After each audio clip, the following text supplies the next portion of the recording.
I'm ready. I won't let you down. You're not going. You're no ranger, John. But I'm better than everyone. You're better than no one.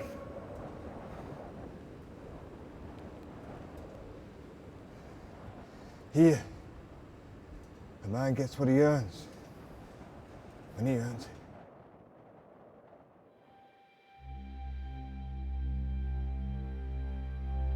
John at the beginning of 3 is, probably takes John a while to get to the realization that he's lucky compared to most people. At the beginning of the episode, all that he can really see is that he's much, much better at almost everything than this collection of losers he's been surrounded with, and he doesn't understand why that doesn't entitle him to more privileges than they have. They hate me because I'm better than they are. It's a lucky thing none of them were trained by master-at-arms like your Sir Roderick.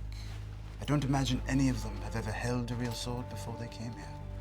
It's with Tyrion's help that he comes to understand that he is better than these people because he's in fact been very, very lucky in the grand scheme of things. I think one of the important lessons that Jon Snow is forced to reckon with is that he's grown up his whole life with this chip on his shoulder. He's grown up believing that he's someone who's been treated unfairly.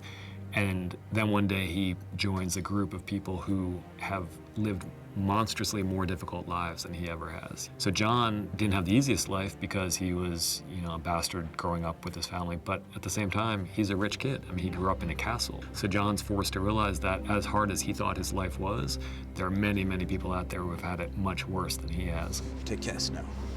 Farewell, my lord. He has to learn that the hard way, but he learns that lesson, and he probably ends up a much better person for it.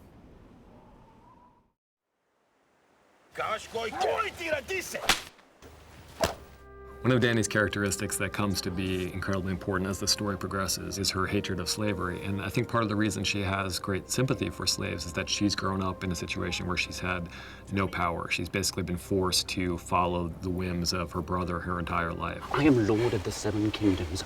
I don't take orders from savages or their sluts. Dany has a great deal of sympathy for those who are in difficult circumstances, for those who are the weak and the oppressed, and it comes to be really one of the most compelling things about her as a character. I mean, she's been property for all intents and purposes. She's been her brother's slave, and so I think she has an affinity for these people, and she can actually look at these people and start to think about what their lives are like, maybe feel the empathy with them that is natural to somebody who's sort of a slave herself. And I think that she really kind of starts to realize that being somebody else's property is no good, and starts to show the beginnings of the impulse towards freedom that end up playing a much bigger role in her life and in the lives of the people around her as her story progresses.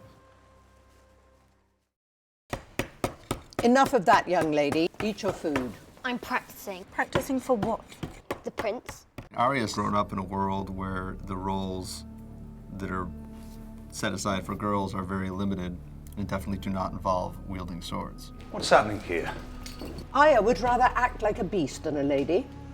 The sword is kind of an embodiment of everything that matters to her that she's not allowed to engage with, and when her father finds her with the sword and then says it's okay for her to keep the sword, it's really, it's a huge moment for her. If you're going to own a sword, you better know how to use it.